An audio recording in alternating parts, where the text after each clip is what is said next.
Good morning, everybody. Welcome to the Tom Bilyeu Show live. Per usual, there is plenty going on in the world for us to discuss, and I appreciate you guys being here with us to go over it all.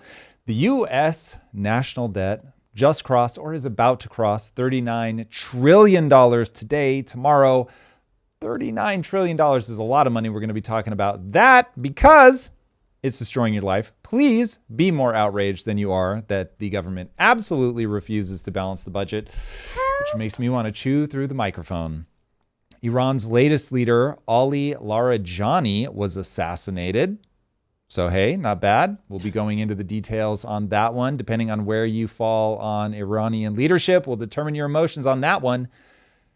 This one's going to be a lot harder, though. Joe Kent, the director of National Counterterrorism, has resigned, saying there's no justification for the war in Iran, and this guy has a pedigree that makes him absolutely impossible to ignore. Nick Shurley is in California, speaking of people that are impossible to ignore. This time, he's exposing fraud here in the Golden State, and Newsom's reaction is predictably stupid. Would have used a different word there, Drew, but it's too early in the show. Stephen Miller, speaking of words that I won't use right now, would like you to believe that if we can get rid of all the illegal immigrants, the budget will magically balance itself. True? What do you think? It's poof, that's it. More coming on that later. Magic wand. And now we have a reality show where men are competing to marry a woman with 3 kids and a domestic abuse charge against her. No one is that hot, okay? So just as a PSA to my young men out there, no one is that attractive. Boys and girls, please, please. And what's crazy, Drew, you will not be surprised. My take on that, this is economic. I'm not kidding. I'm not kidding. This is like my 6 degrees of Kevin Bacon. I've got 1 degree of economics with every ridiculous thing that people are doing in the world right now. And I really mean it. So I can't wait to talk about it. All right. Without further ado, welcome everybody. It is wonderful to have you. By the way, if you would, smash that like button. Right now, we're going for the like button. We want to get this out to as many people as possible. If this show has been adding value, and a lot of you guys have been writing in, and thank you, by the way, we do read the comments, writing in saying that the show is delivering a ton of value. It means a lot. There have been some surprising people that have come up to me and expressed that they're watching the show, that it's helped them a lot. I had somebody else describe it as the show designed to teach people how to think well. And so that was fun to hear that echoed back. So if you guys agree, if you would, smash that like button. We are trying to reach as many people as possible. We're growing, and only because of your kind actions. So if you would take that kind action and smash that like button, it goes a long way. All right. The head of the National Counterterrorism Center resigned yesterday. This is Joe Kent. Before we get into his assassination of his character that is happening live on X, let's jump into the letter and kind of lay out what is being presented, and then we can kind of talk about some of the different responses. This is the letter that his resignation letter that he sent out. President Trump, after much reflection, I have decided to resign from my position as director of the National Counterterrorism Center effective today. I cannot in good conscience support the ongoing war in Iran. Iran posed no imminent threat to our nation, and it is clear that we started this war due to pressure from Israel and its powerful American lobby. The support of the values and the foreign policies that you campaigned in on 2016, 2020, 24, which you enacted in your first term until June of 2025. You understood that the wars in the Middle East were a trap that robbed America of the precious lives of our patriots and depleted the wealth and prosperity of our nation. In your first administration, you understand better than any other president how to decisively apply military power without getting us drawn into never-ending wars. You demonstrated this by killing Qasem Soleimani by defeating ISIS. Early in this administration, high-ranking Israeli officials and influential members of the American media deployed a misinformation campaign that wholly undermined your American First platform and sold pro-war sentiment to encourage a war with Iran. This echo chamber was used to deceive you into believing that Iran posed an imminent threat to the United States and that you should strike now. There was a clear path to a swift victory. This was a lie and is the same tactic that Israelis used to draw us into the disastrous Iraq war that cost our nation the lives of thousands of our best men and women. We cannot make this mistake again. As a veteran who's deployed to combat 11 times and as a Gold Star husband, we lost my beloved wife Shannon in a war manufactured by Israel. I cannot support sending the next generation off to fight and die in a war that serves no benefit to the American people nor justifies the cost of American lives. I pray that you will reflect upon what we are doing in Iran and who we are doing it for. The time for bold action is now. You can reverse course and chart a new path for our nation, or you can allow us to slip further toward decline and chaos. You hold the cards. It was an honor to serve in your administration and to serve our great nation. Joseph Kent. What was your initial reaction? Yeah, so this one is rough. My initial reaction was to find out what's really going on. I didn't know who he was. I didn't know a lot about him. And as Drew was saying, what you see immediately online is the populist response left and right. Either he's the greatest thing ever or he's a buffoon that's been betraying the administration for a long time. And so just as a reminder to dig a little bit deeper before you form a really intense opinion, but just going by the facts, you've got the highest ranking Trump official that is now breaking with the administration over Iran. He just walked out the door. He obviously did not go quietly. So Joe Kent, who's the director of the National Counterterrorism Center and one of Tulsi Gabbard's top deputies, by the way, resigned yesterday. He posted that letter that we just read. He posted it directly to X. The key line in it for me was Iran posed no imminent threat to our nation, and it's clear that we started this war due to pressure from Israel and its powerful American lobby. The reason that that's going to become incredibly important is that's really the debate around Iran, largely. I'm trying to get people to look at this through an economic lens, but that really isn't the debate yet. Right now, the debate is Trump a puppet for Iran? I don't think the evidence is there for that, but I'm certainly not willing to throw Joe Kent out with the bathwater, given what he's been through, given how very intimately he knows the sacrifices that American families make for the war effort. So I think it is very good to pull all this stuff into the light, to discuss it openly. When I was interviewing Gad Saad, this is one of the things. So he's obviously Jewish, and being able to talk about this stuff and not letting it become taboo, I think is very important. Not becoming conspiratorial brained, I think is also important. And so everybody seems to be breaking into two camps, like, oh my God, you can't talk about Israel, you can't talk about Jewish people, or they run the world, everything is because of them. It's just wild to me. So having a nice, even keel conversation about all this, I think is going to be important. And Joe Kent is a really interesting lightning rod. Now, in his resignation letter, he added that he could not support sending the next generation off to fight and die in the war that serves no benefit to the American people. Obviously, coming from him, these words hit really hard. Kent is not a disgruntled bureaucrat, and you're going to see a lot of people, or at least not that. He might be disgruntled. He might be very frustrated.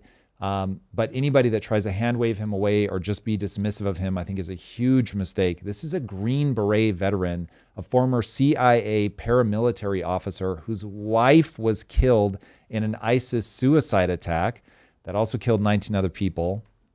And again, somebody who's lost their wife, the mother of their two kids, who when she was killed, their sons were 3 and 18 months old at the time.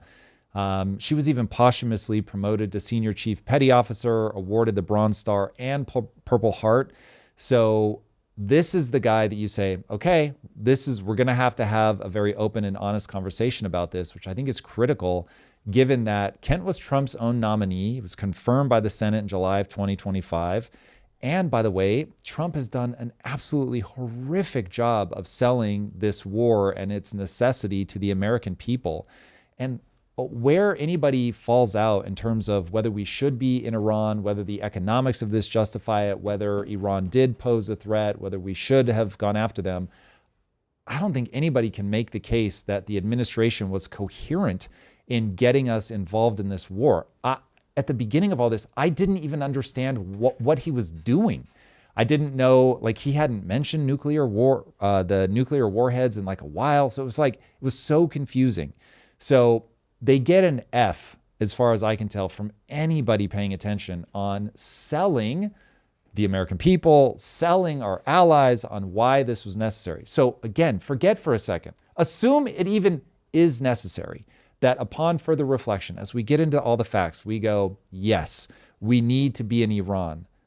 Dude, this was just not made clear in the beginning. So using this moment as a way to go, okay, let's really talk about why we're here, what are all the factors, and I don't expect Trump to be the one to lay them out, but certainly us that are covering this, putting all the different pieces on the table in a way that can be followed from the position of cause and effect.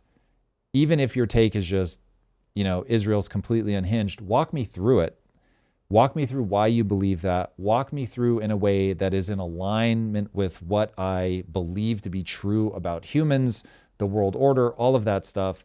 That's going to be important. People are obviously forming opinions very fast without necessarily getting into first principles, cause and effect. So anyway, that's going to be my approach as we talk about this, as we continue talking about the Iranian war. I just did an interview. Hopefully you guys all know who Professor Jiang is. Had him on the show, and drops tomorrow.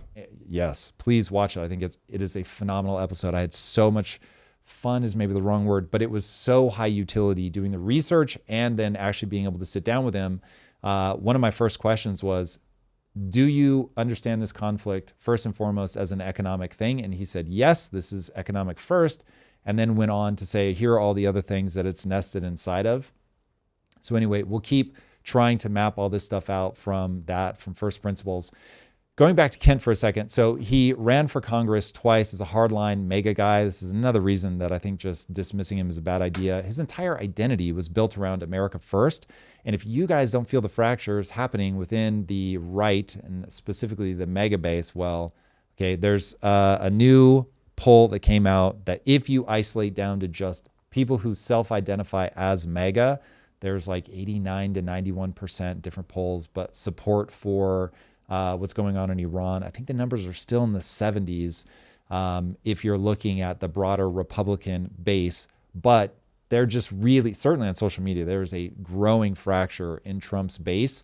And this is that really high profile shot that we're seeing with people not being able to agree on how this should be handled. Now, the White House has moved fast to contain the announcement. Press Secretary Caroline Leavitt called Kent's claims insulting and laughable. Trump told reporters from the Oval Office, I always thought he was weak on security. It's a good thing he's out.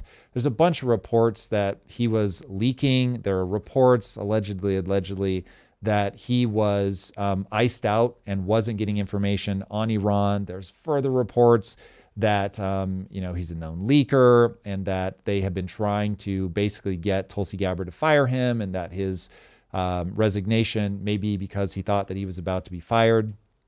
This stuff will come out more as we go, but it's hard to say at this point what exactly is happening.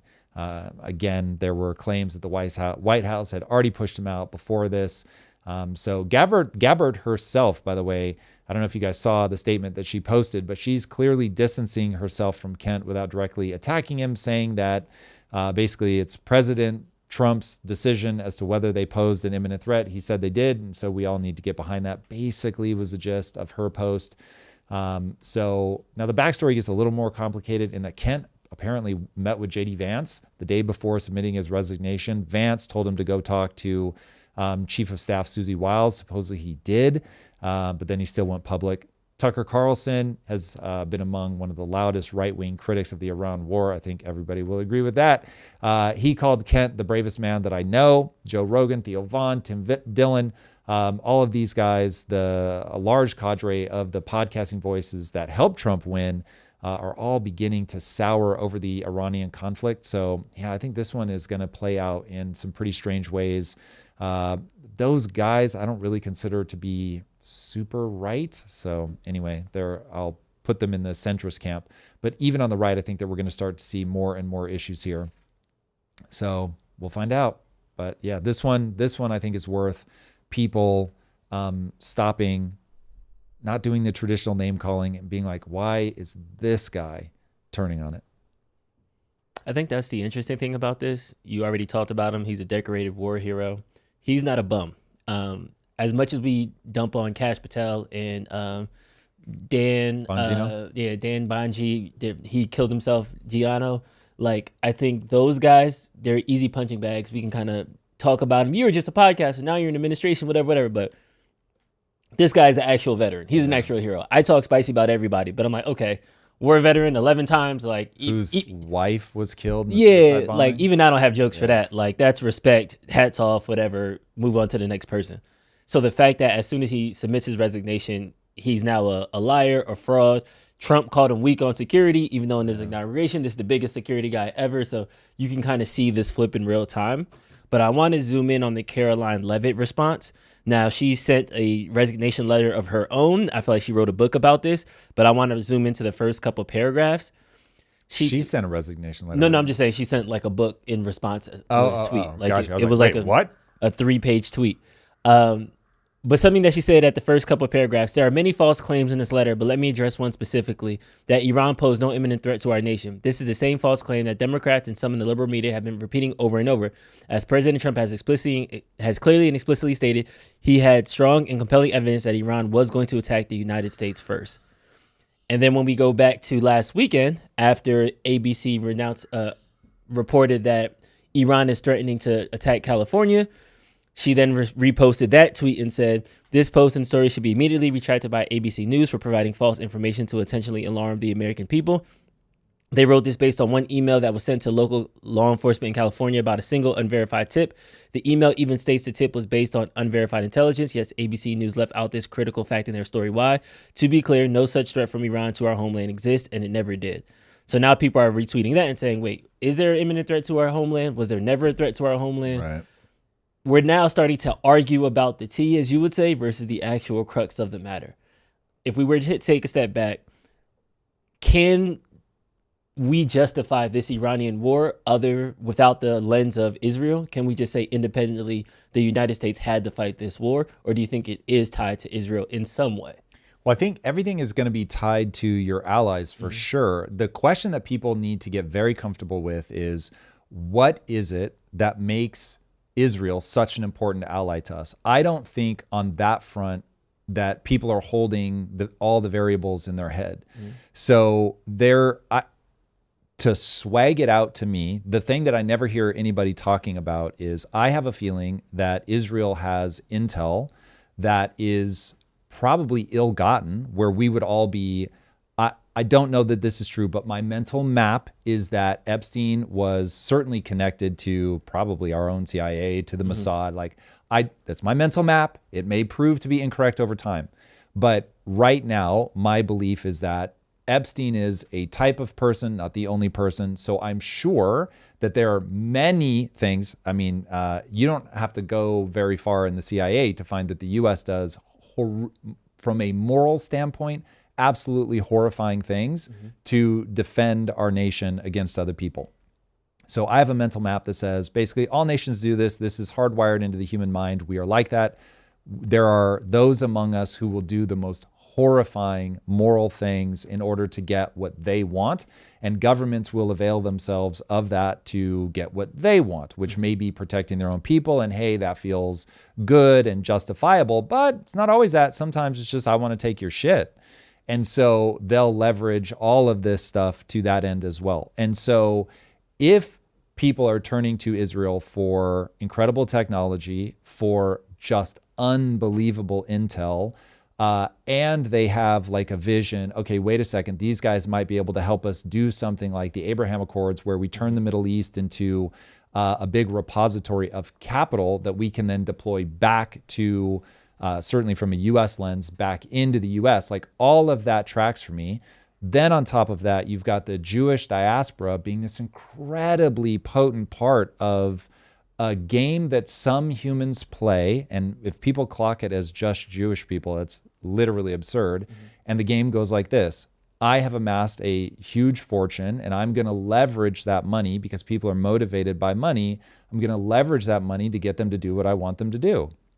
People leverage the media to control what people think. People leverage money to control what people think all the time. And so I always get annoyed when people make it out like only Jewish people do that, or only Israel does that, or even just lumping all Jewish people into Israel. It's just like wild shit. Like, that to me is, people are letting themselves slide into brain rot. So I'm trying to hold the conversation because they're queuing off of real things. I think that probably, I've never run the official math, so this is me going off of cultural cues, but probably the Jewish diaspora is better than anybody at amassing a fortune and then leveraging that fortune to political effect. And so I'm just like, okay, but that's just a game that we all play. Like, money is all over in politics in the US. Get it out. Like, instead of being, I hate to say it, Drew, hate the player, or hate the game, not the player. It's like they are very good at a thing that is shitty. but go address the system that they're exploiting and being very good at, because they certainly are not the only player. And so that always brings me back to the Thomas Sowell quote that if the Jews want to stop being hated, all they have to do is fail. And it's... I want to separate that though, because I hate this intersectionality between Jews and Israel. Let's keep it Israel.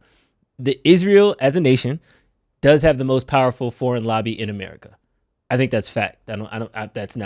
That's papers, numbers, whatever. Okay, but whatever now we have KPI to, we want to measure. We have to tease that out, because I think part of what people are missing is the diaspora. I think part of what makes them so effective is people that are tied to Zionism. I want Israel to exist as a nation. They live in other countries. So they are citizens here that have a moral compass that says this is right, this is just, and maybe even theocratic, or a theocracy tie is a better way to say it, to like, it's what God wants. And so now it's like when you try to then just say, well, let's just keep it about the Israelis, you run into a problem, because there are people all over the world that are like, I want this thing to exist. Now, imagine me and I move to Singapore and I'm just like, yo, fucking America is really fallen. I got to go. And I go to Singapore. Well, I'm always going to be pro-America. So I get it. I get why there are people who, especially, man, if you were aware of World War II and you understand what that would do to the psyche of a people, where you would just be like, never again. You, in some ways, overshoot, go from being bullied to the bully who's able to do like all this crazy shit. And now that's starting to influence people's popular perception of you. But you do have a lot of people that are like, hey, this country is constantly attacked and it has a right to exist. I'm not asking everybody to share in that belief, but that's what's motivating them. So now if you just go, well, this is just a problem with Israelis, it's like, no, this is a problem with a very successful group. You cannot lump them all. You can't say every Jewish people is in this group, but I'm saying you have a very successful economically, politically group, but they're diversely spread across these countries. It's a brilliant move from the diaspora perspective.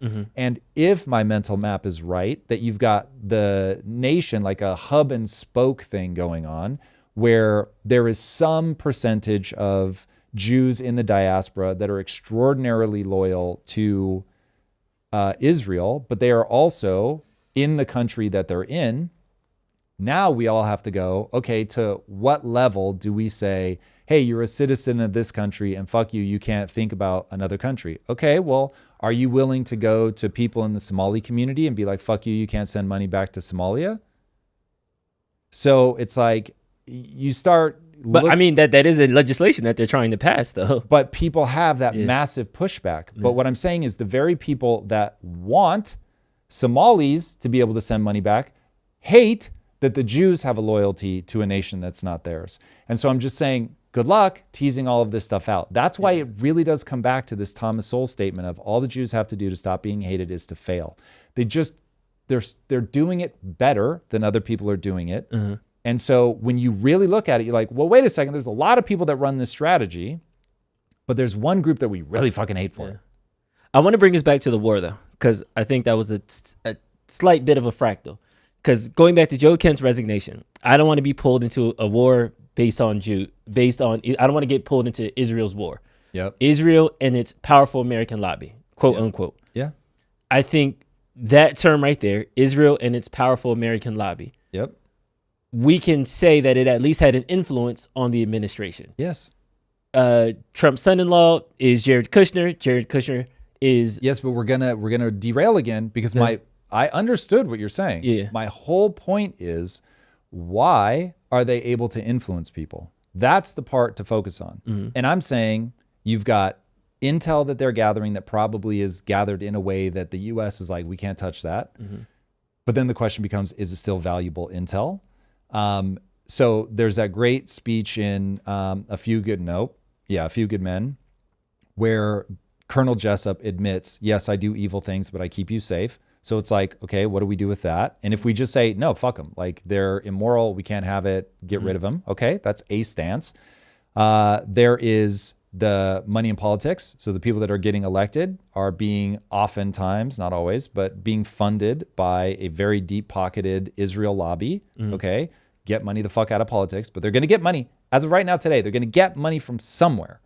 And so it becomes, what interest do you want them to be swayed by? There was a huge faction of people saying, well, I don't want them being swayed by the Jews.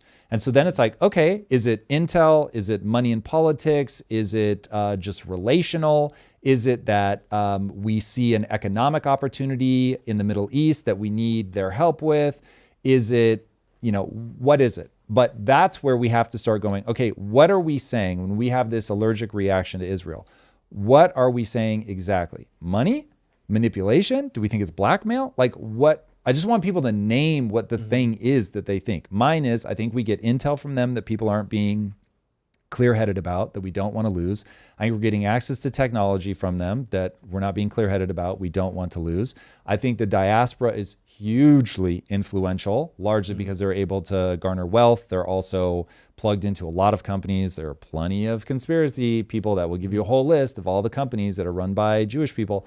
So it's like, so if all of those extraordinarily powerful people spread out across the diaspora are able to go, hey, we all have a little bit of influence, and you don't want to get rid of my company, my access to information, my access to money, and all of a sudden it's like, yeah, okay, so these guys are extraordinarily powerful. But if the thing I want people to ask is, president after president after president is like, I'm not breaking ties with Israel. And nobody gets to the why of it all. And that's the thing that drives me crazy. They're doing a thing, which I have just laid out what I think that thing is. I want to be very clear. People are going to act like I didn't. I've just laid out what I think they are. I'm not saying that it's moral. I'm just saying it's super high utility. It is what it is. And so president after president after president is like, it is higher utility for me to get the things I want for my nation to remain a very close ally to Israel. And what I see is Americans having an emotional reaction to that and saying, I don't want anything to do with this anymore. And I'm just like, okay, but do you feel like you clearly understand what you're giving up? Because this is the Putin moment where everybody who talks a big game about no Israel then gets into office and all of a sudden they've got a yarmulke and they're touching the wall. And so I'm just saying, ask yourself why? What do they see that makes them go, actually, I am going to do this? There's something. And maybe you think it's that they have blackmail on them. And every president, it's just like Israel has Epstein files on Trump abusing young women. Okay, lay out your thesis. Let me know. I certainly don't know that I'm right. I'm just saying that's where it leaves cause and effect for me and goes into emotion. I don't like the way that this makes me feel, so fucking get rid of him. My thesis is this is an unnecessary war. Trump was convinced to go into it by Benjamin Netanyahu and intel that he thought was more actionable, hence the echo chamber that Joe Kent is talking about. And I think domestically, we could have reallocated those $21 billion in funds that we have spent so far in the war into things that would have grew the middle class in a more substantial way. I love all of that. Now, the part that I'm trying to get back on the table is, and yet, despite that, the most hot-headed president that we've had in any of our lifetimes, who clearly is not afraid to go do his own thing and tell anybody else to fuck off, goes, yeah, I'm going to do it for these guys. And so that's where, which I don't agree with, by the way. I don't think that's why he did it. I think he's influenced by it. I think that played a factor for sure. I think Trump is 100% control, legacy, third term, like all that. You start thinking about that, he's going to make a lot more sense than I'm a puppet of Israel. That's Tom's take. But if you take the path of this is just Bibi Netanyahu able to puppeteer Trump, then I just go, okay, through what means? Through what means has Israel become so potent that they can get everybody to dance to their tune? Do people think it's blackmail? Do they think it's money? Like, what is the thing? I think it's influence and I think it's money. I think Netanyahu has been saying this for 40 years, and presidents have just been saying, no, it's not worth it. It's not necessary. Okay, now, so we have your hypothesis. This is about influence. Cool. Influence via relationships and money or anything else? relationship money, specifically in political power. Okay. He can primary people. He can get you reelected. He can get you unelected. He can change the media narrative around you. He can have his internal base attacking you as opposed to supporting you. Perfect. And then blackmail or no? Epstein files seems like there's a blackmail component to it, but I don't know if that's what Netanyahu put on the table and slid to him. I don't know if he slid him. Do you want me to include it in a part of your analysis or not? Not mine, but nationally, yes. I'll speak for the chat because I know that there are some Epsteiners, so we'll asterisk that as well. Excellent. So we've got money, political relationships, and potential blackmail. And that's basically how they get people to dance to their tune. Specifically how they got Trump to go from, this is not a number one priority, it wasn't in our threat assessment at the start of 2020-25, to this is the most imminent threat we have out there and we need to do something right now. Got you. Okay, with that on the table, I'll just remind everybody that in whatever, I forget what year he said it, but while he was running for president, when asked about Iran, he said, I'll bomb the shit out of them. So Trump has been all for doing this. He's been talking about Iran since like back in the 2000s, long before he's a political candidate. So just keep that one on the table. But addressing those, then I go, okay, let's say that we're going to attempt to undo Israel's influence based on those three things. So my first question would be, do we think anybody else does those three things? Does anybody else have money in politics? Yes. Okay. Absolutely. Anybody else have political influence? Yes, absolutely. Okay. Does anybody else run blackmail? Yes, absolutely. Okay. So now it's like, okay, how do we stop everybody from doing those things? And then again, I will put back on the table Thomas Sowell saying the only thing Jews have to do to stop being hated is to stop being successful, because but I don't think any other I don't think any other people who wielded those three things have been directly responsible for a war. Right, because they're not as good at getting the American government to do what they want them to do. Now, so this is where I'm like, if you want to address a systemic problem, you have to address the system. So money out of politics, it's an easy thing to say. It's next to impossible to do. But that one is like where you start. So if you're like, okay, I've got these guys, they're really good at this thing, I want to lop them off. You create a power vacuum. Other people will just pour in and start doing it. This is exactly how I felt when Elon Musk started throwing his money around. And I was like, well, okay, if we hate it when Jewish people do it, I still fucking hate it when he does it. So I'm like, yeah, Jewish people are not the only rich people. So if we can please just say the rich people thing is the problem.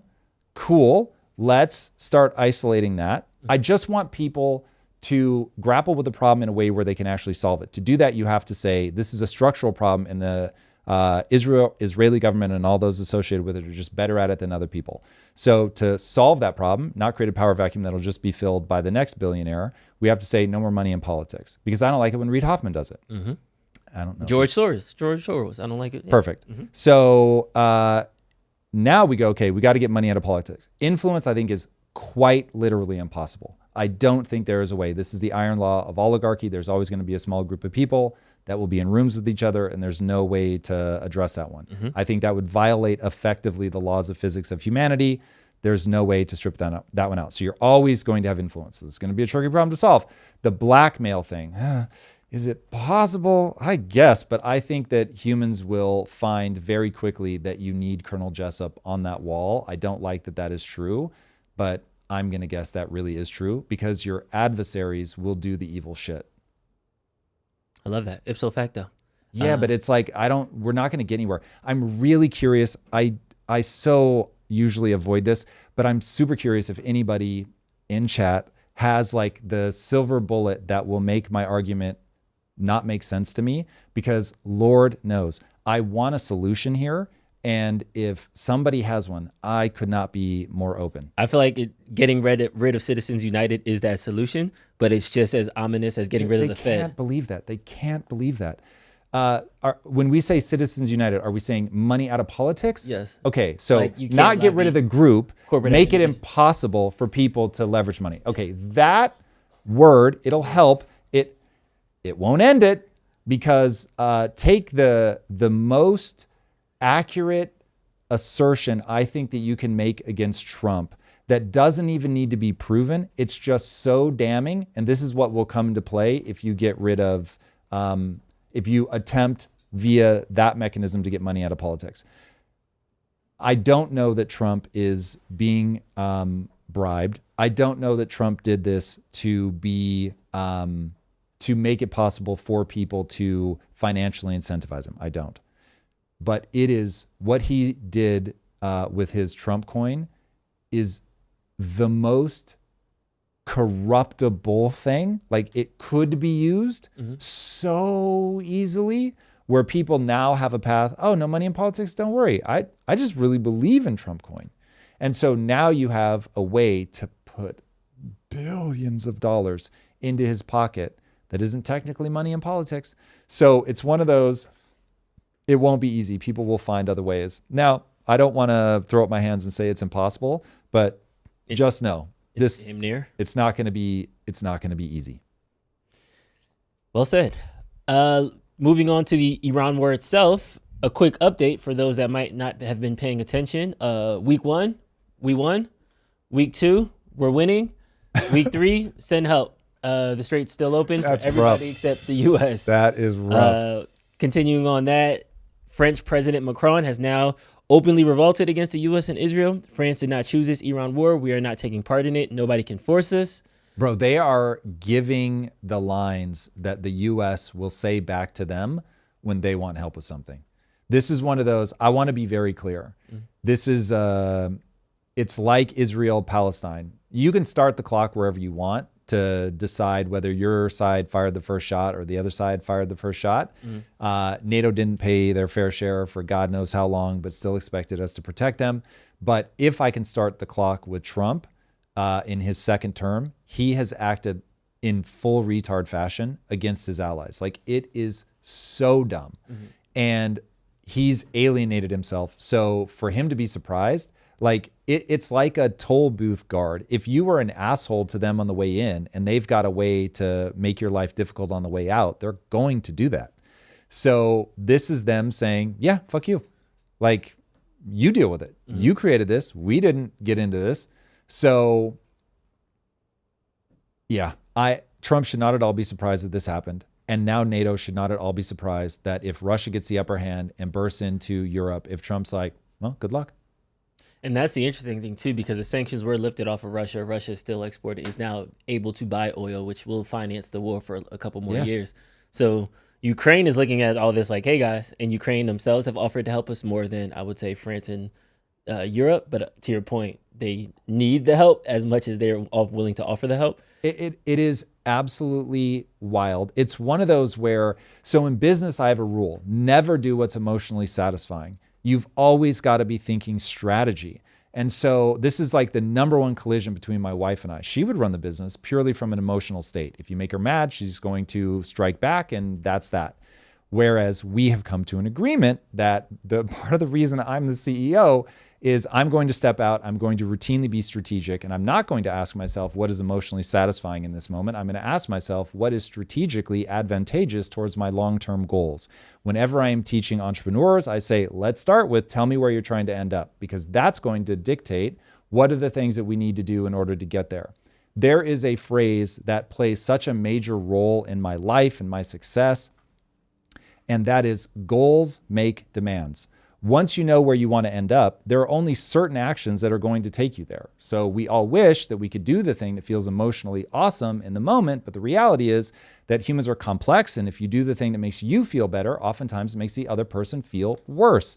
And at some point in the pursuit of your goals, you may find yourself necessarily needing that person's help. And if you just beat them about, you're going to be in trouble. This works, by the way, in a marriage. This works in a business. This works in geopolitical negotiations.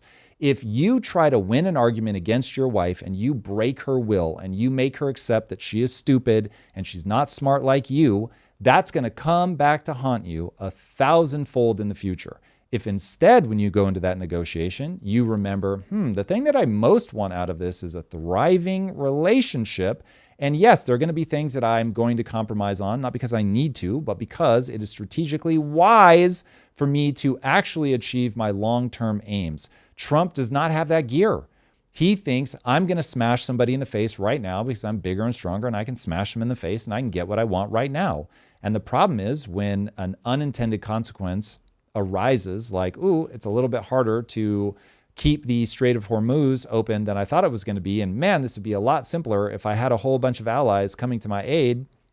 You suddenly realize, yeah, making them feel small and stupid, mocking them, threatening to take Greenland, None of these things were a wise strategy. Oh, and by the way, constantly reminding them that we don't really need NATO, and we might just back out. Well, if you've seen the movie Almost Famous, you know that when the guitar player threatens to quit all the time, eventually the band just goes, fucking quit already.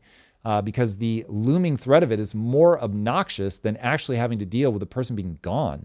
So yeah, Trump is having his own game of FAFO here. But as a PSA to the Europeans, remember, this will also come back to you. And so there's going to be a moment where you need Trump. And if you weren't able to be the bigger person and recognize that he's acting like a petulant child, but that doesn't mean you have to act like a petulant child.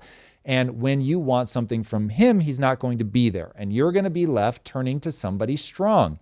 Guess who's strong on the world stage? Russia and China. You've got Russia, China, and the US. Now, who are you going to turn to? If you turn to Russia and you make them stronger, guess who's going to create problems for you in the future? If you turn to China, then you have to ask, do I really want a world where China is in the lead? And if you do, hey, go for it and see how that plays out over time. But I would advise you to look very closely at Chinese history. I would advise you to look very closely at the purges that Xi is doing and ask yourself, does this feel more like Deng Xiaoping, who pulled 400 million people out of grinding poverty? Or does this feel more like Mao, who murdered 45 million people? For my money, he feels a lot more like Mao. So just be careful, boys and girls, because when you divorce yourself from the US, you're going to have to get married to somebody, because this is a big, bad, scary world. And you motherfuckers do not have the military to walk around like you do. So remember, the statement is carry a big stick and speak softly, not speak softly and have no fucking way to defend yourself. So be careful. The FAFO is going to be funny. I hope we don't have to stick around for that, because that will be the trigger of the world war, but we shall see. We're going to be at the center of all this shit, at the center of all this stuff, whether we want to be or not.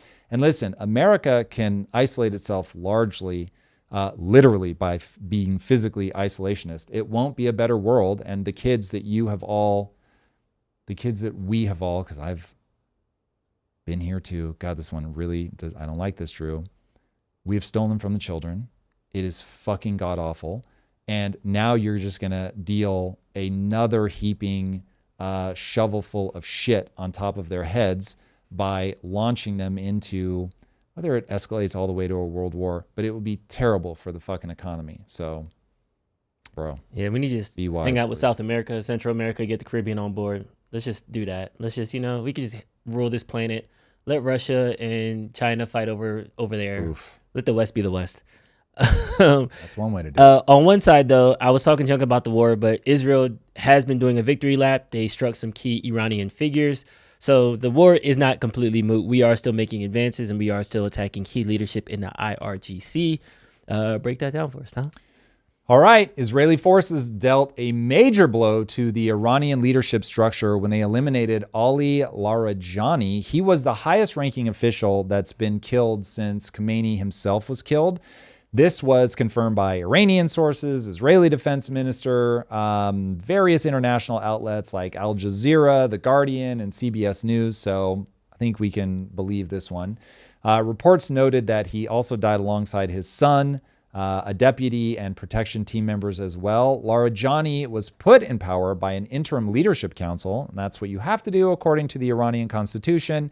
His job was to manage affairs temporarily until a new supreme leader could be selected.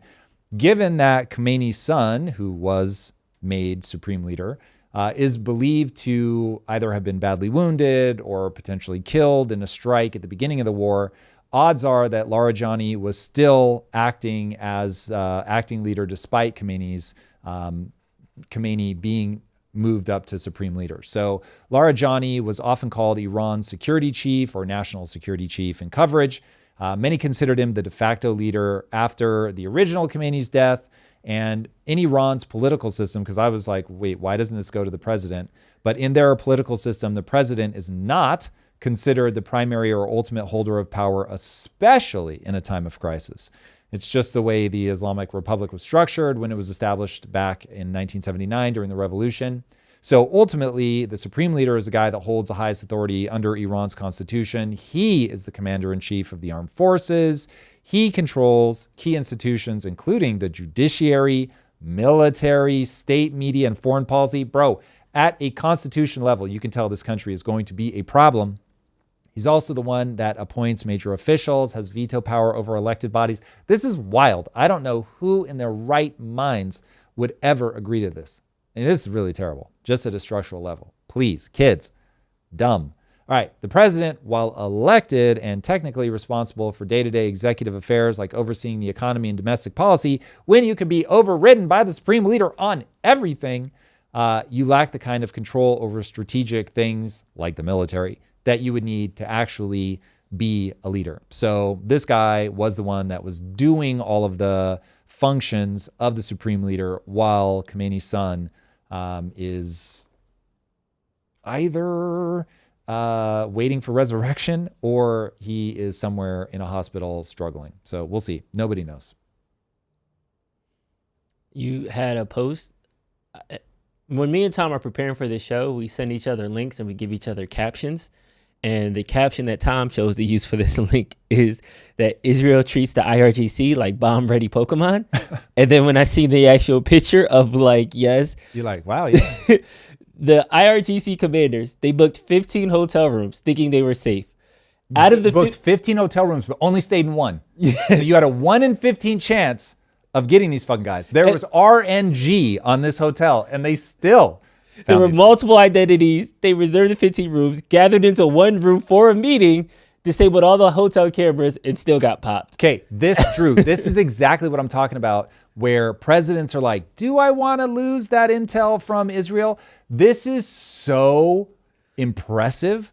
How do they do this, dude? So listen, I already ran this idea by Bustamante, and he laughed me out of the room.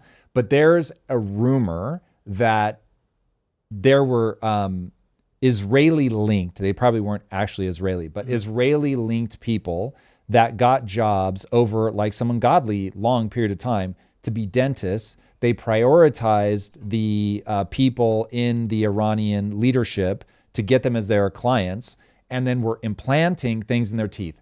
I know it sounds ridiculous, but bro, when I see things like this, I'm just like, is it ridiculous? Because if there was a guy that's like, hey, hold on a second, Timmy, every time you go on a thing with Timmy, he goes out to get a stick of gum and then everybody gets fucking killed. Timmy's been at 9 of these things, chewing the most gum ever, and all these motherfuckers are dead. You go, fucking Timmy, and you kill Timmy. Timmy gets beheaded, right? Can we just be honest?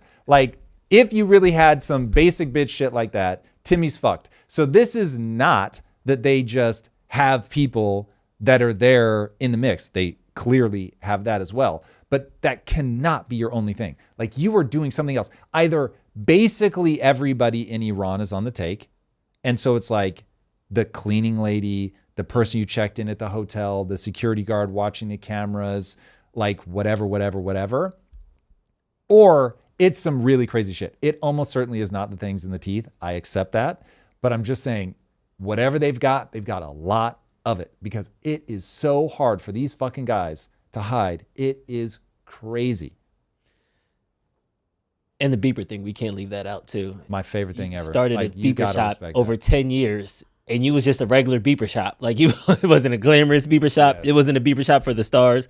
It was an in the trenches beeper shop. That's and then they pressed the button and all the beepers blew up. That is wild. Yeah. I want to thank everybody for the super chats. We sincerely appreciate it. We're going to read those at the bottom of the hour. Otherwise, we'll be reading them for 30 minutes and our numbers will crash. Blame YouTube, not me. I want to jump into this $39 trillion debt problem that we're having right now. Oof. However, I want to put a couple things out because we're getting conflicting reports. We have Nick Shurley doing the reporting that needs to get done, pointing out fraud in Minnesota and California. We're not going to talk about the other guy that reported on another community in New Jersey because we're not allowed to, because we're compromised by AIPAC money. That's what everybody in the chat is saying. You're so team AIPAC because you get paid, so that's why. That's rad. Yeah. Where's the money though? Because I'm having a hard time. And I told him, I was like, if I would have got fired if time to deposit that check. But so as we're going through this back and forth about the identification of fraud, Vance is now the fraud czar to formally get through it. We do have a $39 trillion debt, though. Stephen Miller said something yesterday that I think outlined the confusion that might come up with this. So I wanted to just ground us. You're Mr. Economics. I always come to you with problems like these. Can you contextualize the $39 trillion debt before we get into the he said, she said of where it comes from and things like that? Yes. I don't think people realize how much $39 trillion is. Yeah, I don't think people realize how much the $39 trillion is. I don't think people realize how absolutely toxic the entire system is or how late stage we really are. But the national debt is expected to cross $39 trillion today or tomorrow. That number is so insane, and it is tearing this country apart. It is also making it impossible for young people to get ahead. It is the dumbest thing any society can do to rob the young of their starting momentum. You should expect the young to be willing to work hard. You should expect them to be willing to fight for everything they get in life. They should have zero expectations that anything will be given to them. And at the same fucking time, you should ensure that the system is not designed to hurt them and hold them back. No one works hard in a gulag. No one works hard in a gulag, okay? If you put people in an economic prison by promising them free things, DSA, I'm looking at you, by facilitating fraud, by bailing out banks, and then using money printing to cover the gaps in your just horrific deficit spending, you make hard work the thing only morons do. Think of life like an open world survival crafting game, okay? Like a Minecraft.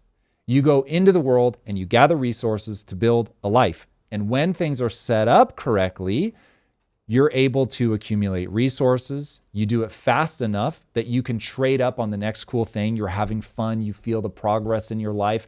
If you're clever and you work hard, even though quality comes at a cost, even though the finer things in life cost more, you can actually accumulate resources fast enough that you're moving up in life.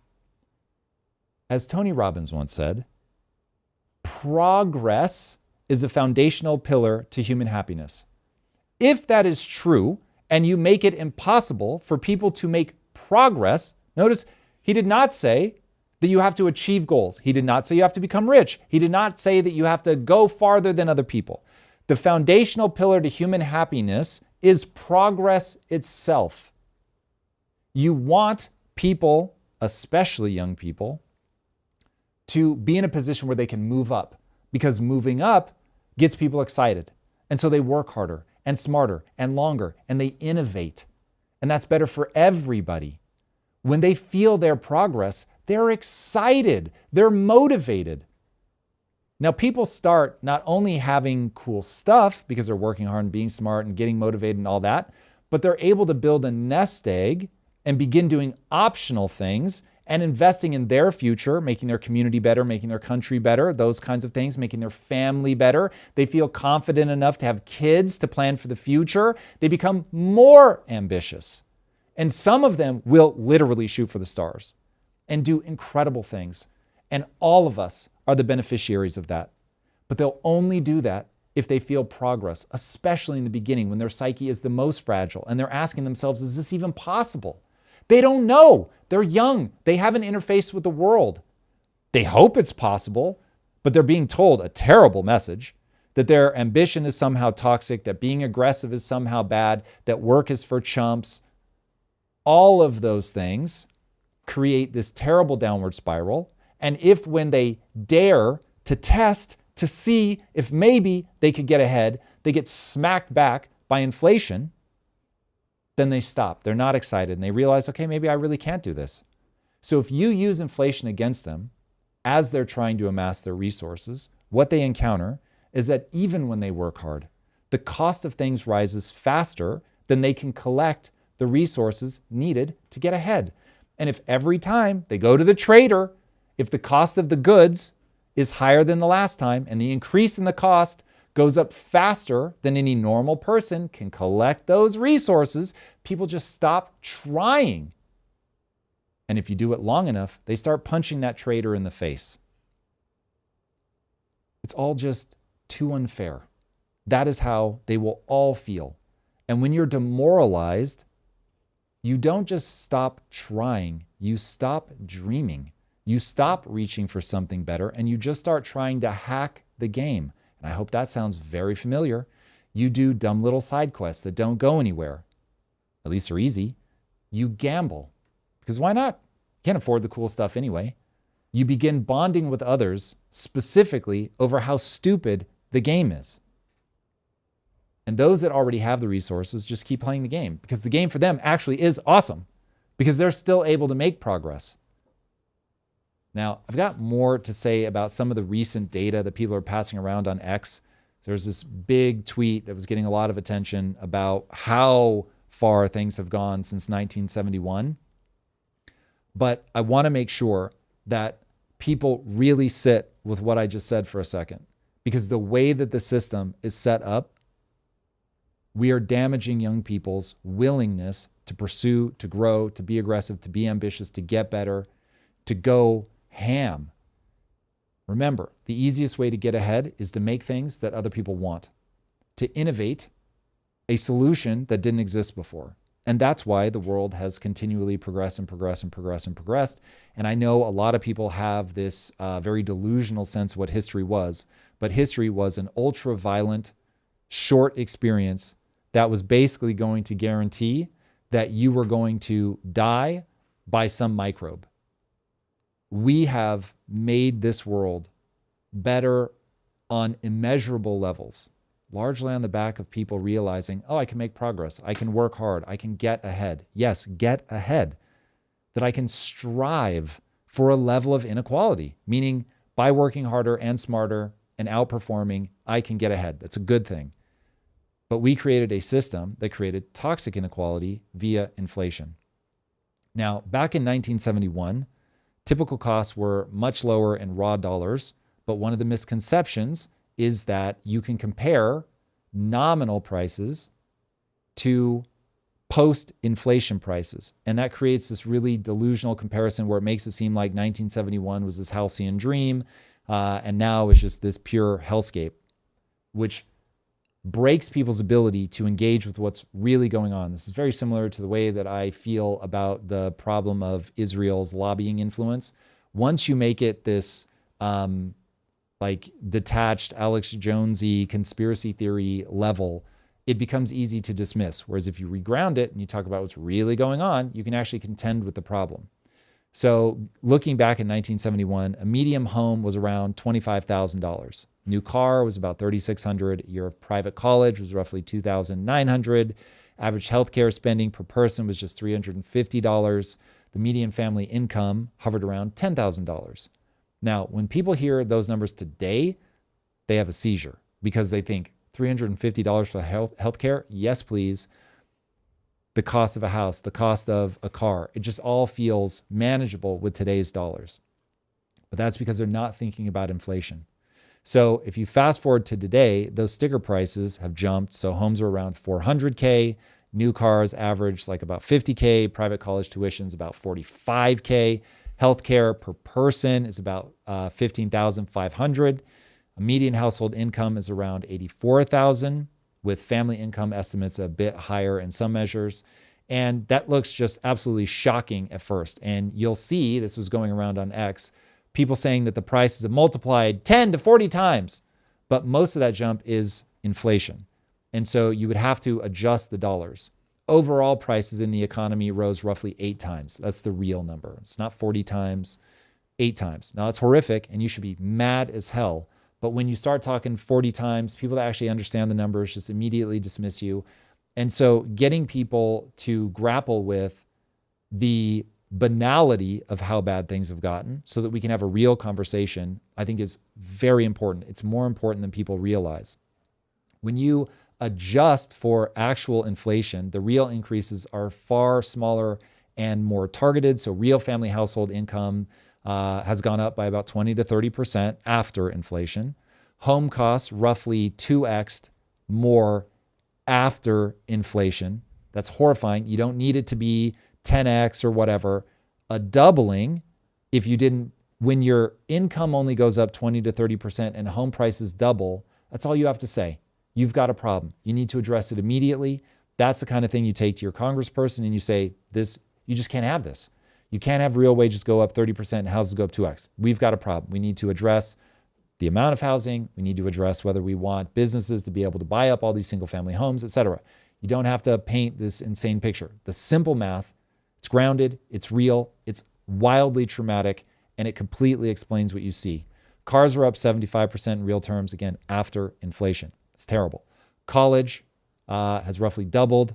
Same thing. Doesn't need to be 40x for you to go, this is not sustainable.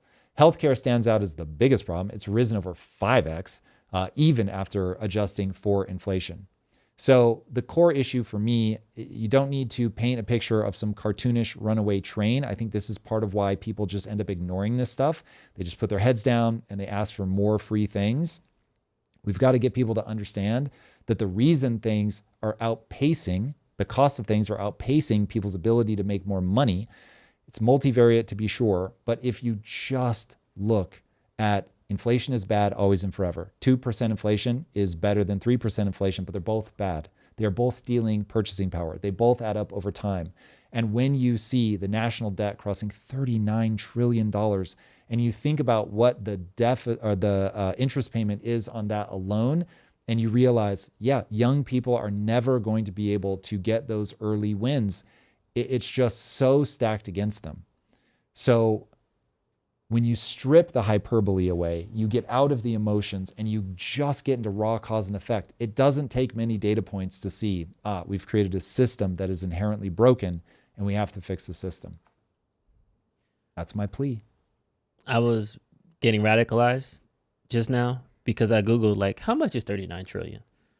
39 trillion seconds is approximately 1.24 million years. Yeah. 39 trillion seconds is 1.24 million years. Yes. Let's say this in another way. If you lay 39 trillion $1 bills end to end, you can travel to the sun and back twice. Jesus. To the sun that we've never been as a civilization and back. And back. Yeah. You can do 2 round trips. That's ridiculous. That's way too much money. But more free things, please, Drew. More free things. And the bad news is it will still get you elected. That's what's crazy. At this point, though, are we ever going to address this deficit? I feel like this is one of those things. We just got. If I was a consumer, I would just like bankruptcy, start all over, put it in rice. Like, how can we? What hat do you want me to answer with? Because this really is a probability chance question. There's no guaranteed way that this ends. Mm-hmm. And so when I'm in my darker moods, and they do come, I'm like, this is really properly hopeless. And then when I'm like, okay, hold on, only ever think from solutions, don't allow yourself to wallow. What are the solutions? They're there and they're so simple. It's just humans won't do them. So it's very tough. So traditionally what happens when you get this indebted is you default and you devalue. And so you drive the cost of or the strength of your own dollar down, which Trump is already doing. Mm-hmm. And you at some point tell people we're just not going to pay you back. Now, the problem is, just like alienating your allies comes with these huge consequences. When you just don't pay people back, it's like breaking your credit. And so now you're in a system where you're not going to be able to print money anymore because the world will never buy your debt again because you just told people, you can hold our debt, we're just not going to pay you back. True. And so now you can't run a deficit. It is literally impossible. Your only option is to print money, but you can't export that to other people. And countries that do that hyperinflate their currencies. So you end up backing yourself into a corner. So the signal, like the way that I think about the debt is like this. If I were offering marriage counseling to somebody and they come in and the husband's like, yes, I do beat my wife, but both of us are very eager to work this out and find a way to move forward in the relationship. And I would just say, okay, have you beat your wife in the last week? Yes. Well, you're never going to move forward until every time I ask you that question, the answer is no. First and foremost, stop beating your wife. Correct. So That's how I feel about the budget. If you come to me and say, does America have a good future? I will say, have you balanced the budget?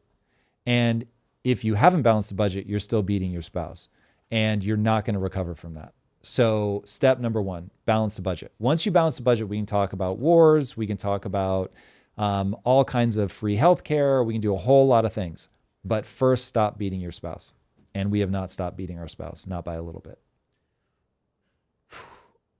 We're on the precipice of another election cycle. And on the right, we have fiscal responsibility, but also national security, which means increased budget for... Well, so the right, you have an echo of what the right used to be. The right is not fiscal responsibility anymore. Once Trump said the words, I know a lot of you want to balance the budget and so do I, but remember we have to get reelected. Like, that was the eulogy. It was already dead before that, but he read the eulogy. The right does not give a shit about balancing the budget. So you could say that the right wants to grow the economy enough to overcome the fact that they're not going to balance the budget. But even that, I think, will end up being a mirage because they're not showing any signs of at least spending a little bit more than budget, enough that you could hope to grow. But when your growth rate, I mean, if you're posting 5, 6, 7% growth, then okay, you can spend money a little more recklessly. But when you're talking about, what was the growth last quarter, like 1.9 or something stupid like that. So it's like, bro, what the fuck are you doing? So you can't do that.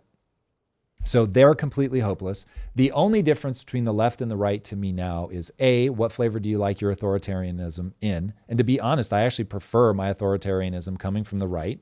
At least I can be open and honest about that. Everybody prefers it from one side or the other. And then so the right is going to do national defense and focus on growing. The left is going to open borders and give more free things to everybody and confiscate wealth. So it's like, yeah, what do you prefer? So yes, I prefer the side that's like, I'm trying to get rid of your taxes. I'm going to still steal all your money via inflation. But the left is like, I'm going to raise your taxes and steal money via inflation. So that is why I slightly prefer my abuse to come from people that are at least trying to free the economy. But it is abuse on both sides. X is having issues right now, so I can't bring up the Stephen Miller clip currently. But there is talk. I can reenact it for you. If you'd like. There is talk on the back of the foundation of the fraud coalition that illegal immigrants have done a large part to drive this deficit up. Now, we just talked about the number, 39 trillion. I know we had a couple learning centers in Minnesota and a couple hospice centers in California. I don't think those equate to 39 trillion. But what are some things that are happening in the nation that should be stopped that you think has caused us to be in a financial situation this dire? The only real answer to that is you can't use modern monetary theory. So you would have to severely limit or abolish the Fed. You would have to balance your budget, and you would have to have a no tolerance policy for fraud. What we're going to find, I think, on the fraud side of things is that that's basically the left's equivalent of military industrial complex. So when you look at the military industrial complex, you will be mortified to your core at the cynicism, the abuse, the just complete willingness to pilfer from the American people via inflation. And then you'll find the same thing on the side of fraud, where it's like, yep, let as many illegal people come in the country as you want. Let's get them benefits. Let's not audit people that are leveraging fraud because we want to be, I forget what they call it, post-America, post-imperial. There's some name for it where it's like, we don't believe that America was founded on anything just. And so whatever wealth America and Americans have needs to be redistributed back to the less fortunate. And so fraud is a way to redistribute those ill-gotten gains. So I think it's going to break something like that. And I want to make sure people understand, again, this just comes down to what flavor of abuse do you like? You're being abused by the military industrial complex. You're also being abused by welfare fraud, by daycare fraud, by hospice fraud, et cetera, NGOs. So it's happening on both sides. Now, in the final analysis, will one side be worse than the other? Maybe. But right now, I would say focusing on the fact that both sides beat us is probably the right place to start. And then when we're only talking a matter of degree, we're in a much better place than we are now. But both sides are so abusive from a deficit spending money printing perspective that it's like, it really just does come down to people are, and I think rightly so, we have temperament is a massive spectrum that goes from far left to far right. And we have people that fall all along it, both by birth and by how they were raised. And so that's just how the human mind works. But I just want everybody to wake up, no matter where you fall on that spectrum, like you're being abused and taken advantage of. It is so easy to explain. It's maybe not as easy to understand, but it's very easy to explain what's happening. I can point to all the cause and effect. So many people can. It's not like I have some monopoly on this. So yeah, but it's, can you get people to stop doing it? That's the question.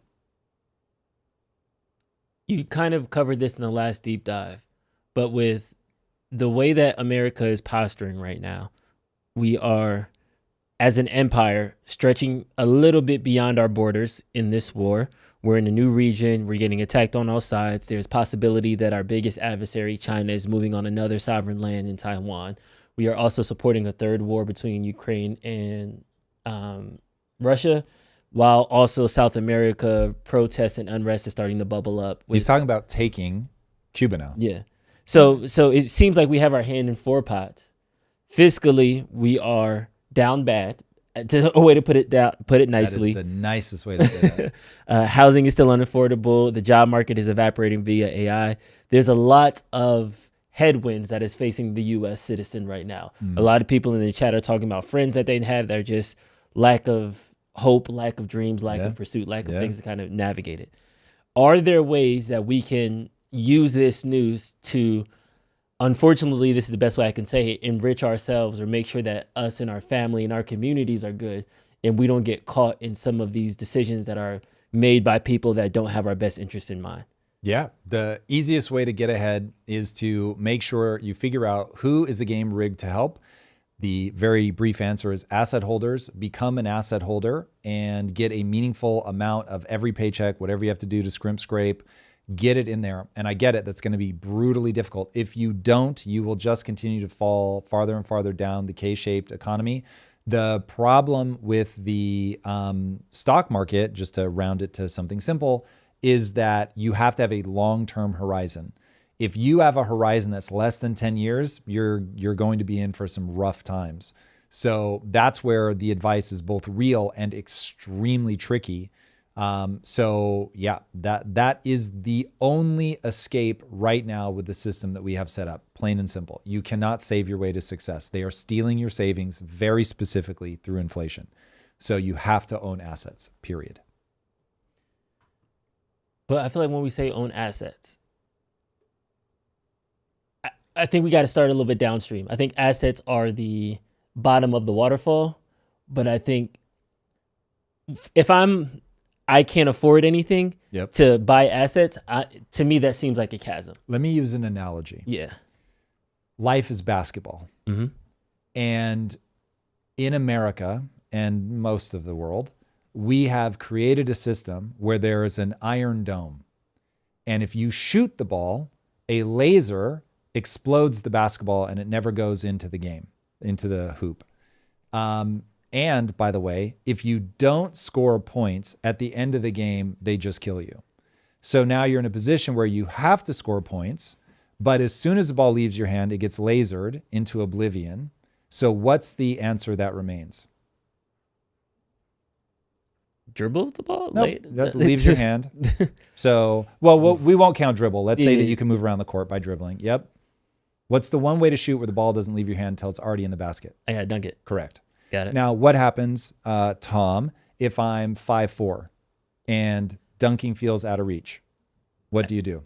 I got to get more springy shoes. Correct. You're going to have to find a way to dunk the ball because remember the lasers? So I get it. It's unfair. I understand why people are mad as hell, but you either change the system and turn off the fucking iron dome that kills every ball that leaves your hand, or you Muggsy Bogues it, and you've got to find a way to dunk it. Spud Webb it, right? Both two real short guys, and they found a way to dunk. So, but that's it. There isn't another answer given the setup. And so to get back to the hard reality of it, the setup is such that you are in a position where via globalization, your ability to negotiate an ever-increasing paycheck has been wildly diminished because jobs just spread out all over the world to wherever things were cheapest. And then you also are in a position where because the government doesn't balance the budget and we keep electing people that promise free things, the deficit just grows and grows and grows and grows and grows. And that is basically the equivalent of raising the rim. And so now dunking it gets harder and harder and harder. But the reality is that it is what it is. And there's so much regulatory capture that even the one asset that people understand intuitively and the desire to get laid pushes you towards, which is a house, even that one becomes out of reach. So now all of the evolutionarily placed algorithms running in your brain that you can just expect to push you to do the quote unquote right thing in an environment where you need to own assets, they've made that impossible. But people don't understand regulatory capture and they think it's a good thing. And the people that have a house, they want their house values to stay high. So they don't want you to build and they want regulatory capture. And then you get the split between the generations that we see now. I mean, it's one of those things where I can give you the rah-rah speech. And honestly, I am game to do it anytime, anywhere, to make the people that fall into the 2% to understand how much power you really do have, that you really can win. And at your individual level, it is shocking how good you can get at dunking. I don't care how short you start off. Like, it is wild what you can accomplish as an individual person once you realize, oh, learn how the game is played and I can win. Cool.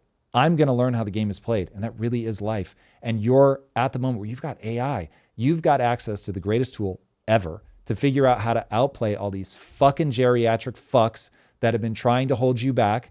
They're not going to avail themselves of that technology. So, hey, here's your chance. Learn how the game works and outplay people.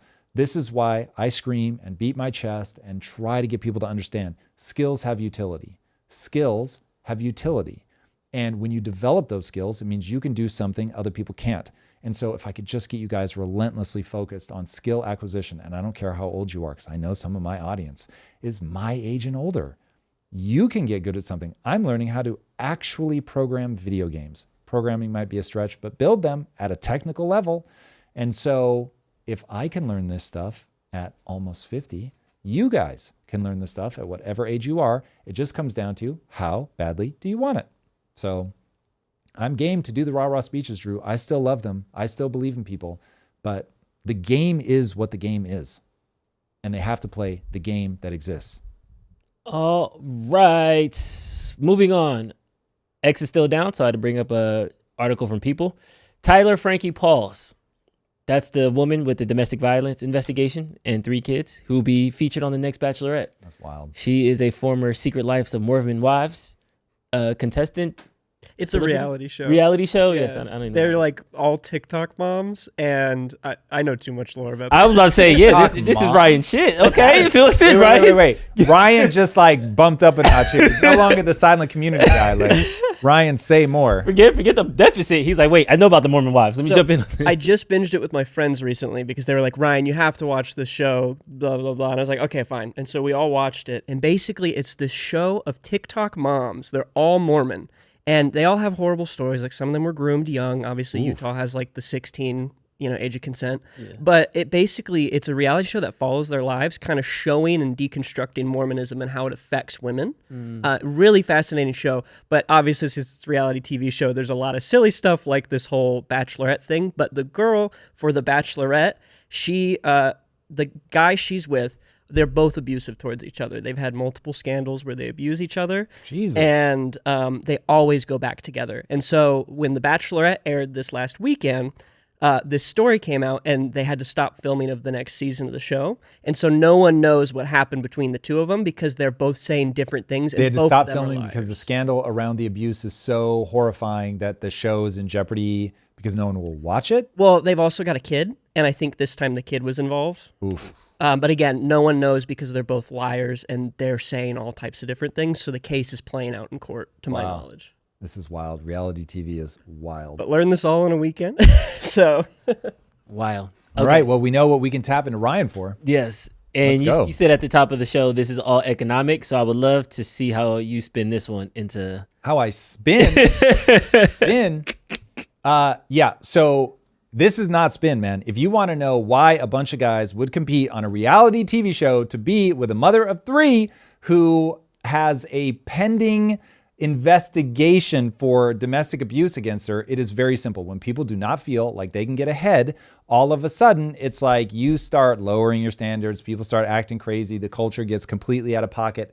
We are at a point now where there is very little restraint being placed on people, where we set an ideal and say, okay, this is what a good boy acts like. This is what a good girl acts like. And I get it. I get that those things feel like a shackle when you're young, and part of the joy of youth is getting out from under all the things that your parents wanted you to be. And then why in your mid-20s do you turn around and go, mom and dad might have been right, because you encounter the real world and you realize that there are problems, that you need to be disciplined, you need to push hard and all of that. Problem is, we're not teaching kids that now, because when you get out, the government's just going to steal all your money anyway. You've got regulatory capture to death. You can't get ahead. And so now it's all just like this really weird culture colliding with social media, online dating, gamble culture, because why not? YOLO. You're not going to be able to walk the old school path anyway. If you fixed economics and you made it so that people could play a traditional game, that they could walk a traditional path, and that they could actually grow and get ahead and all of that, now all of a sudden you've got people that will want to build together. If you think about women and men, so men are gambling literally financially, because how did they succeed in the dating market historically? They got ahead from a resource perspective. What are women doing now?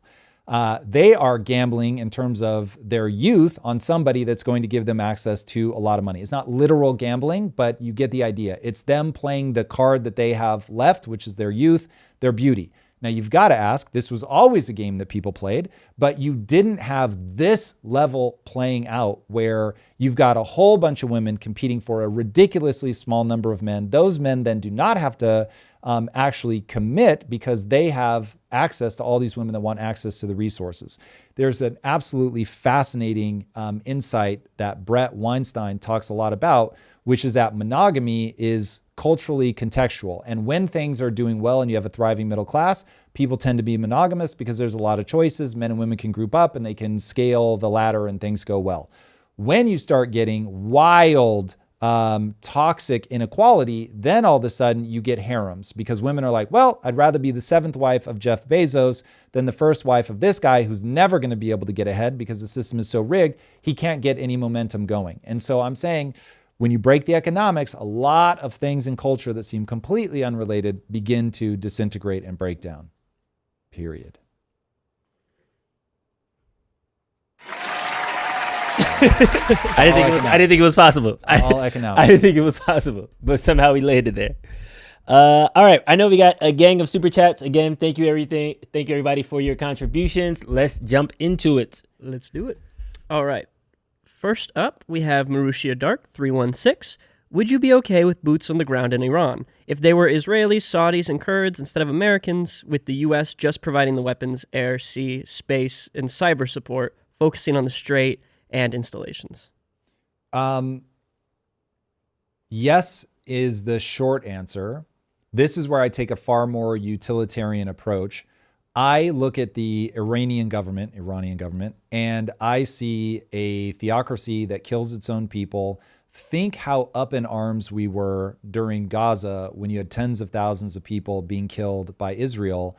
But I don't see that same energy for 32,000 people killed essentially over a weekend in Iran. It is a murderous attack that is just absolutely insane. And if you stretch back farther and look at all the different things that they did, like the purge that they did of the left when they took power in 1979, yikesies. So there is just a laundry list of human rights abuses. Largest sponsor of terror in the world. There's just a litany of reasons why so many countries want to get something new going in Iran. So yeah, I would love it. If I really believed on the other side of that, there would be the high utility outcome of the Iranian people being able to democratically rule their own country, I'd be all for it. But it becomes a question of what's the actual outcome. And if the actual outcome is that Iran wants to do the kinds of things that Iran is doing now, and there just aren't enough people that feel the other way, and it just destabilizes and it becomes worse. Like right now, we're in a worse position. Now, it's darkest before the dawn, blah, blah, blah. Maybe Trump pulls this off. And if he does, I'll be like, okay, shit, well, cool. We got a good outcome. I'm here for it. But right now, that does not look like the most likely outcome. So we'll see how this plays out. But yes, if another nation or nations were like, this matters enough to us, we're here in the Gulf, this is, a direct thing for us that we've been dealing with for decades, and it matters enough right now, we're going to take advantage of this opportunity, put boots on the ground, and we are going to make sure that these guys can never conduct terror against us again, and make it possible for the Iranians that do want a democratically elected government to come into power. Awesome. But we have to be careful. This is one of those things, man. Remember, we installed a government back in the 60s or 70s, 50s. Anyway, right before the revolution at some point. Forgive me for not knowing the dates. And that didn't work out well. So people wanted the theocratic ruler. Remember that. That wasn't the government that got installed. That was the government that got called forth. So, I like to remind myself to be humble in the face of, I have no idea what the percentage of people are that actually want to be democratic in Iran. It isn't going to be 100%. I assure you of that. So we'll see. Next up, Big Digglers. My wicked work kept me from Essene the past 2 lives. Making it up now. Adding to Marussia's darks. Good question. What about AI boots? Robot dogs, Optimuses, Optimi, insect, bird bots, etc. Force projection sans human risk. Yeah, I certainly prefer that to actual humans being on the ground. And by the way, something we haven't covered a lot, but I have a growing mental model, is real. We have reports that American troops are sabotaging our own aircraft carriers so that they're not deployed into this war. So another reminder that we have not sold to our populace, not our troops, not anybody, the necessity of this war. And in that vacuum, in that lack of belief, you now find yourself in a situation where people just go, yeah, this is just Israel influencing us. So I would really stop and think about that if I were Trump. Like, there is a percentage of my own military that's not on board with this. Is it a big percent? Is it a small percent? I certainly don't know. Is it even true? Is it just propaganda? I don't know. But man, would I be getting to the bottom of that if I were Trump? So yes, robots are going to go a lot farther because they're going to do what you tell them.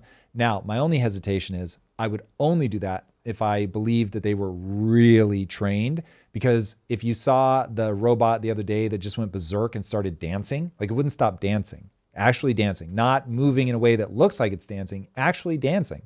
But it's got big metal arms. And so if it's swinging around doing its rave thing, mosh pitting, here it is, look at your screens, in an inappropriate place, it's going to smack into something and hurt somebody. Now, you give it an AK-47 or an M16, and all of a sudden, it's like emoting in Fortnite and shooting people in the face. So as of today, I would say arming these things would be a terrible idea.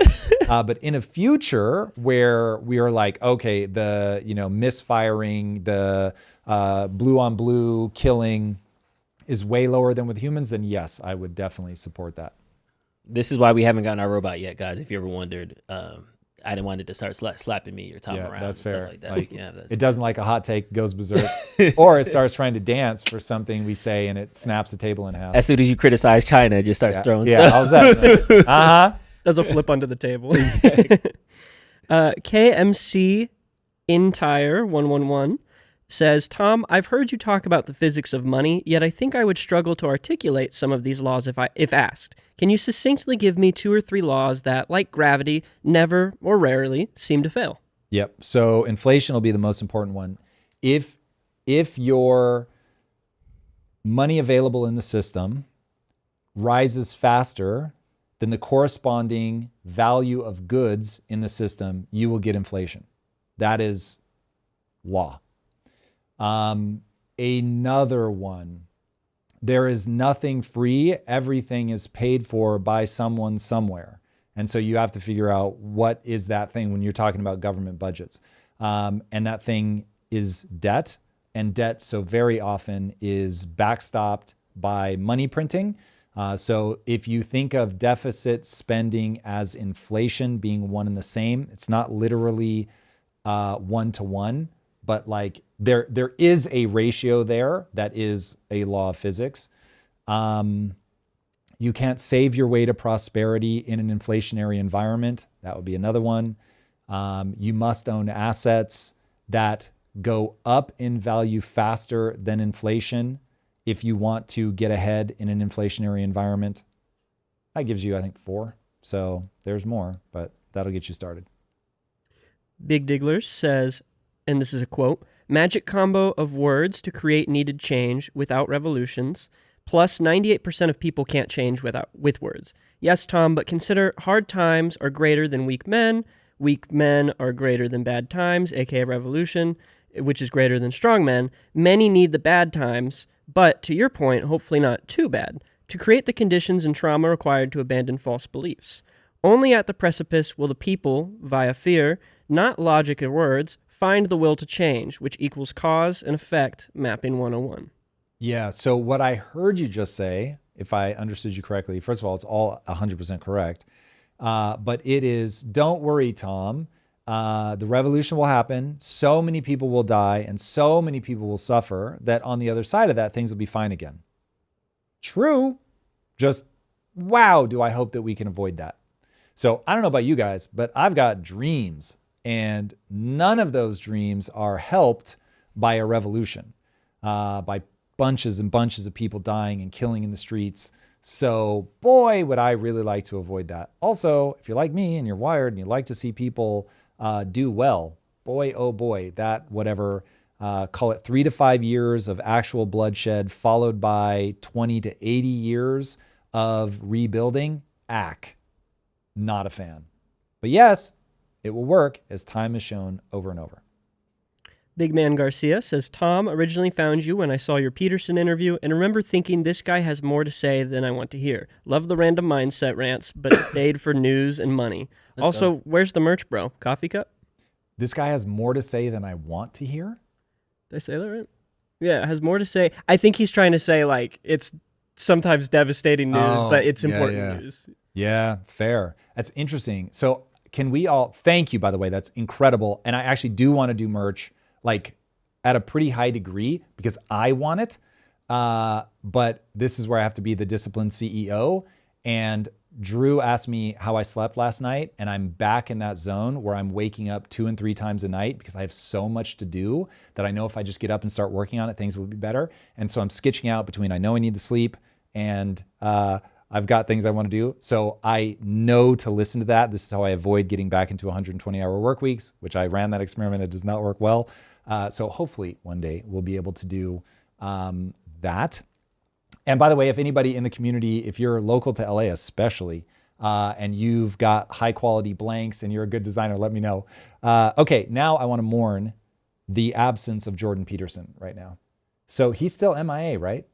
Oh, is he? I have no clue. I think he's been down now for like another 6 months or something. He was having health problems. Yeah. So his daughter posted saying, hey guys, look, he got sick, mold exposure or something, and is offline for the foreseeable future. And then I have not seen anything from him. And I was having this thought the other day that the great man theory of history is very real. And I think it's really real in the age of the internet. And Jordan like influenced a generation of men. And he was this incredible countervailing voice to the more extreme people like an Andrew Tate. You could get some of that same energy of tapping into wanting to be diehard, wanting to be strong, aggressive, masculine, all of that, but in a way that was really profound and honorable. And man, him going down, there's just nobody that's been able to recapture that voice. By the way, I've spent time with him now 3 times. I think I've interviewed him. Mm-hmm. And when I say that guy he is so smart that it's just hard to fill those shoes. They're hard to fill those shoes. Sam Harris, I would say, is equally intelligent, but doesn't have Jordan's like angle on life. Jordan grew up like blue collar in like this nowhere cold ass town in Canada. And so he really, I think, gets that young disenfranchised male, but he's fucking insanely smart, taught at Harvard, like all that shit. And then what he went through in what was it, back in like 2016 when he got famous. And so it's like for him to survive all of that and get to the other side, oh man, just honestly, he is an international treasure. And I'm very sad that he's sick. I think the world is a better place with Jordan Peterson actively putting out content. And I get it. Not everybody's going to love his content. I totally understand. But having that voice, even if it's one of many voices and you can pick which ones you like, it's just getting smart people that have a strong take, a strong flavor to give you the ability to step inside of their frame of reference for a minute, look at the world through their eyes and be like, is any of this useful? Man, I found Jordan's reads on things very useful. Jordan was the one that made me wake up to the fact of how important the religious impulse is. And I had not thought about like, there's something to the fact of what Nietzsche said about we killed God is dead and we killed him and we'll never be able to wash the blood off our hands. People always only say the first part. And it's really the second and third part that are the most important. So yeah, Jordan turned me on to that. May he come back soon. Sequoia Hall, 1695, says, corporations are not people. That is where we have gone even more wrong. People are greater than money. Government needs to prioritize this basic concept. This admin is blatantly money over people every time. This is my first principles take. So I would need to know what you mean by corporations aren't people, because there was a huge breakthrough that basically gave us the modern era where corporations started getting treated like a fictional person. And that was massive, such a big breakthrough, because it lets that person go out of business, declare bankruptcy, and have all the trouble. And it lets the founders walk away.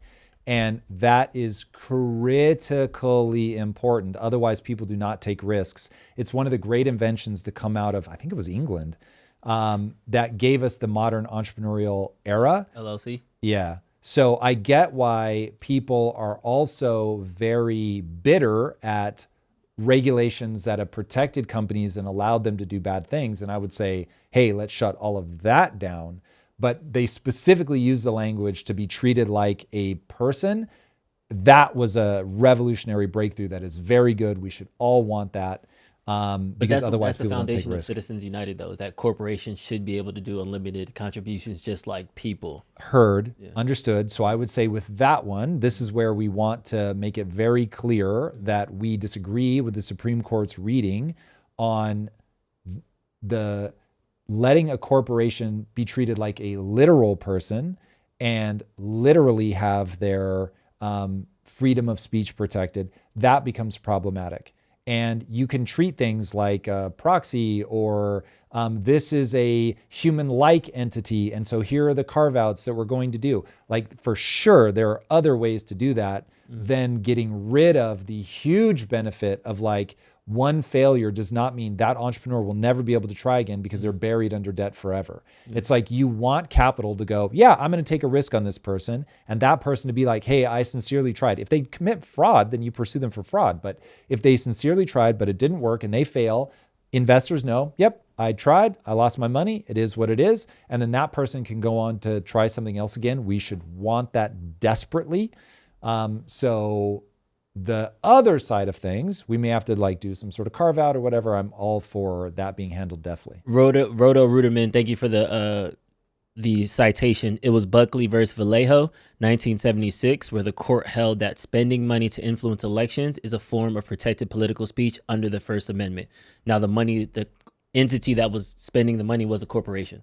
And they said that was our free speech to spend as much money. To me, this feels like really simple. So you would do something like the following. Okay, like even if we want that to be the definition of free speech, you go, however, we don't want money in politics, and therefore no entity, corporate, otherwise individual, can ever donate more than insert amount of money here to a politician. And so now Like, even if you're aggregating capital, that's going to be a very small number. Right now, you're getting individuals that can give these obscene amounts of money through these, whatever they're called, PACs. What are they called?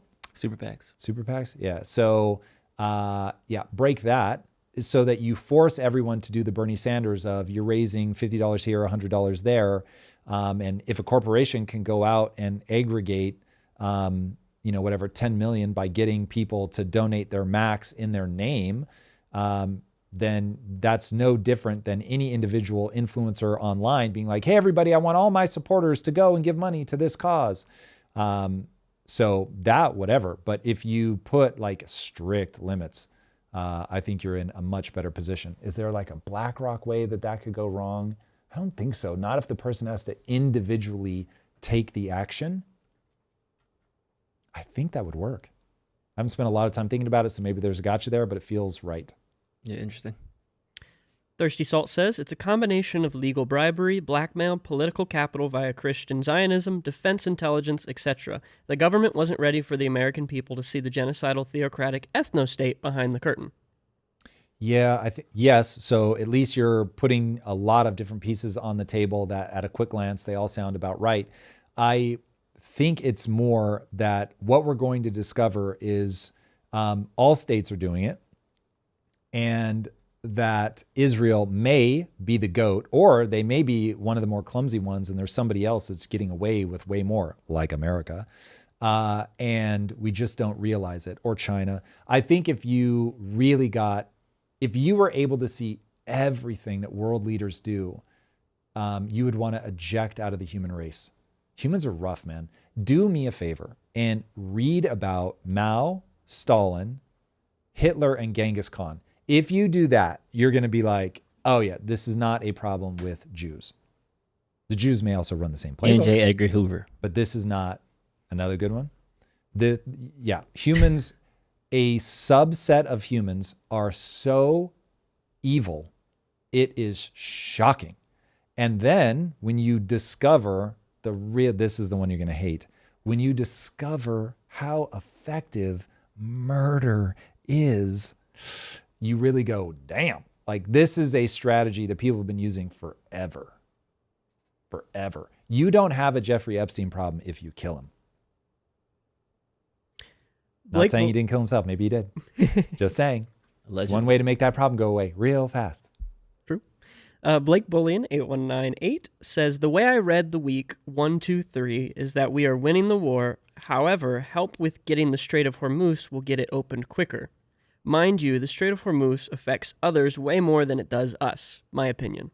Yes, I think you're right about the second part. We're not as affected by the Strait of Hormuz other than reputation damage because we caused the problem and other people have to deal with it, so it will hurt our allies. I think that you're wrong on the read in the first week. So, or the read of the week. We have not won the war, and damaging their military, you certainly set them back. But what you will learn very quickly if you put ground troops in, that the asymmetry is just going to create a problem forever. And the only way to really win a total war is if you're willing to kill people indiscriminately. And so if you go in and you nuke Iran, you could actually win the war. We showed that in Japan. If you're willing to murder women, children, civilians, soldiers, and everybody alike, as the Iranian government showed, man, you can get people to shut the fuck up real fast if you kill 31,000 of them over a weekend. So those things work. I just hope that none of us want to see that happen. So that's the hard reality to be faced. And if you're not willing to do that, that shit's going to drag on. So it's just, that's how it works. And so that's why history's so freaky, because it's a look into a time when people were willing to kill everyone indiscriminately. Though if you were an attractive woman, odds are you were going to get kidnapped, put in sex slavery. So there's that. But that's history, man. That is fucking history. Jamie Corum 7 says, so much value with the $49.99 super chat. Let's go. Yeah, super chat. Let's go. So much value added to my life. Thank you, Tom and Drew and crew. I rarely get to watch the live shows, but always come back to watch as I can throughout the day. I look forward to every show. Love how you think through the chaos. Man, thank you. That means a lot. We're starting to see that more and more. I'm so grateful to you guys. Like for real, for real, for real, for real.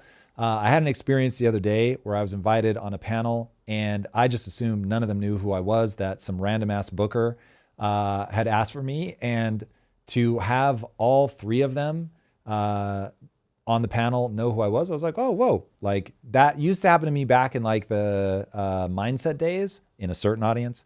But it's now starting to happen again in the political arena. It's interesting. So thank you guys. Nice. Matt Fillingsness 5523. Another $49.99 super chat. Thank you guys. Yeah, super chat. Fellas, gotta give a shout out as I usually don't make the lives. Appreciate all you do from the current content to hearkening back to the mindset and framing. The statement, you are having a biological moment, was huge and something I now leverage daily. Thank you. I love that. May it serve you as well as it has served me. That is for sure. And thank you for that. It's a very big super chat. Much appreciated. Sadney Peter says, if you look at the political compass image to explain, there's econ, liberty, and social liberty. The right is okay with social tyranny, but not with economic tyranny like Dubai, and the left is okay with social liberty, but economic tyranny. Wow, that's an interesting way to say it. What if you're not okay with either? The right is okay Are you with just social tyranny. because like libertarian has never felt right to me, but is that on the map? What's up? Sorry. What for people that hate both, like no tyranny here, please, social or otherwise? I guess you'd just be a middle, right? Because like in the spectrum on that one, just tyranny, not tyranny. Maybe. I'd have to go look at it again. Oh, okay. I was confused for a second. Social tyranny, women in burqas, you can't walk and you can't drive. Yeah, don't like But economics, don't touch my money. You can do whatever you want. You can lock up whoever you want, but just let my money flow freely. Yeah. And the left is you can do whatever you want. You can have 17 wives. You can dye your hair all kinds of blue. I'm taking But all your I need money. half of your check if you live Half. Get the fuck out of here. I need all your money. All your money. half, and then another 7% at the gas station at the grocery store. There we go. There we go. Got it. Sadney Peter says Switzerland has economic freedom and social freedom. Please ask Claude, explain briefly why the Swiss government doesn't have too much power. That is the solution to the problem you wanted about money in the government. Let's look at Switzerland. That's the second time they've come up now. I don't know if by the same person, but Because Switzerland is holding everybody else's money tax-free. for a minute, they really used to be like when I was a kid in the 80s, Yeah. it was like Swiss bank accounts, man. You could just hide money. And then at some point in the 2000s, they were like, nope, psych, we told on you. And that ruined that reputation. So, hey, go Switzerland. Sadney Peter, again, says, Sandy when Peters, I was... damn, like you aggregate all this. And are these Canadian dollars or? Yes, Canadian dollars. All right, let's go. We still Yeah. love you. Super chat. Thank Sadney. you, Peter. I know you had 3 of them things. Appreciate it. Thank you for the support. When I was club promoting most rich fit guys that were social, I knew had multiple girlfriends that all knew about each other. That's wild. Men want attractive and submissive women, and average guys can't get anything in what they want. Can I make an appeal? Gentlemen, one, finding a woman when you're young is extraordinary if you guys consider each other peers and you're going to grow together. The great joy of my life is that I found my wife when I was 24. We weren't married at that point, obviously, but I found her when I was 24. And as I have said many, many times, I don't want to know who I would have become had I not met my wife. Now, being sexually adventurous is awesome. It's very fun, and I hope you get that chance, and I hope you enjoy every bit of it. But in the long run, it's just not worth the trade if you know how to have a high-functioning relationship. So the high-functioning relationship is the pinnacle for me. Again, man, I love the sexual adventurism. No hate coming from me there whatsoever. But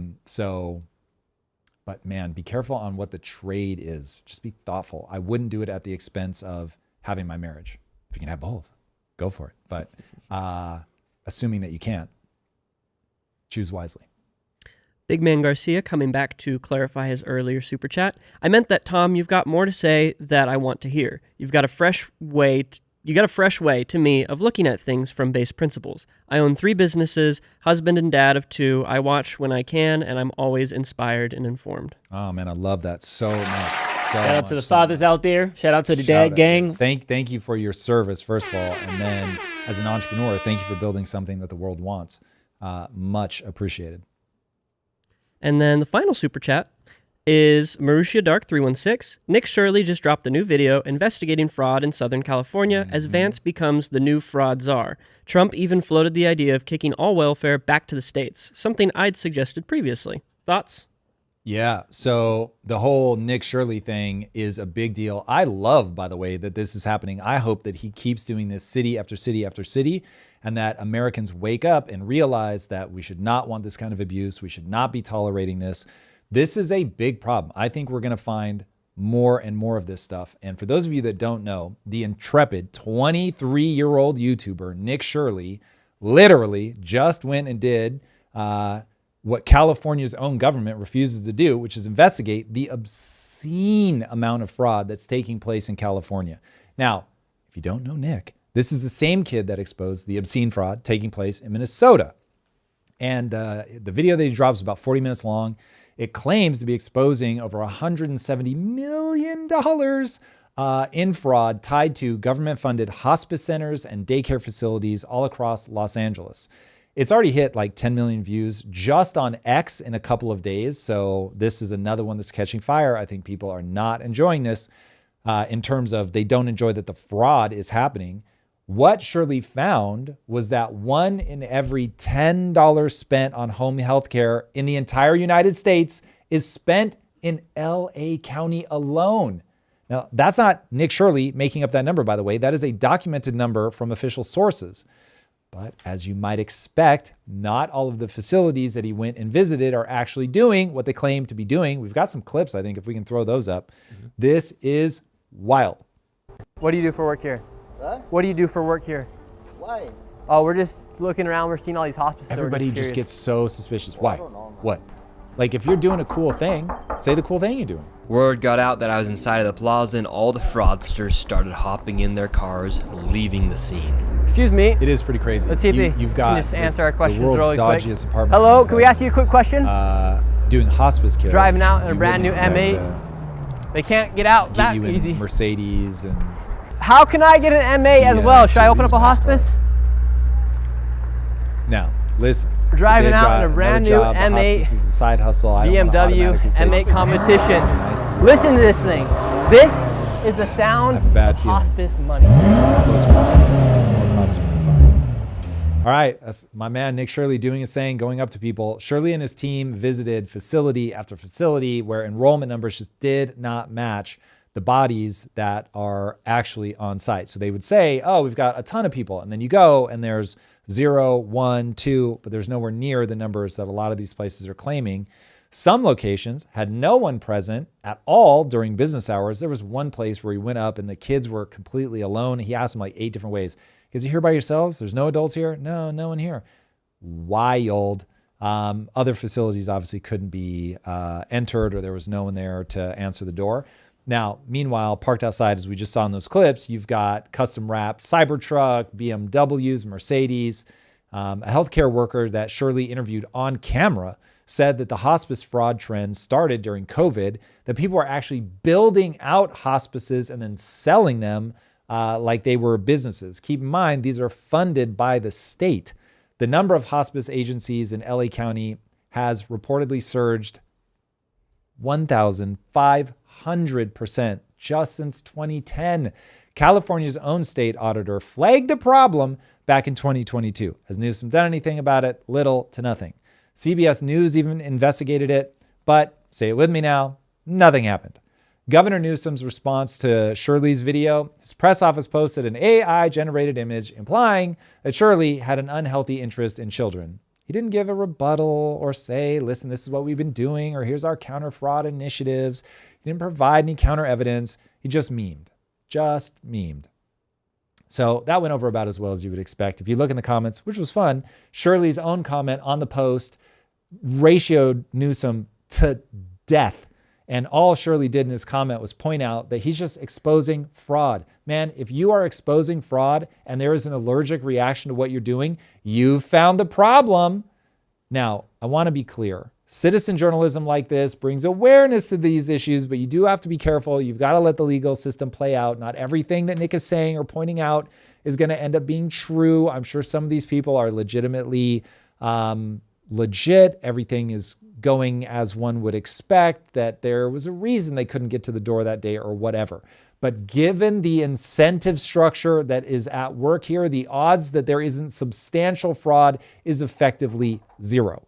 So let us all hope and pray that people start digging into what's really going on in these places, finding out the fraud, getting rid of that so we can actually help the people that we want to help. Now, I think Stephen Miller is out of his mind saying that all we have to do is magically get rid of illegal immigrants and suddenly the budget is going to balance itself. It's not going to work out like that. There's going to be plenty of fraud.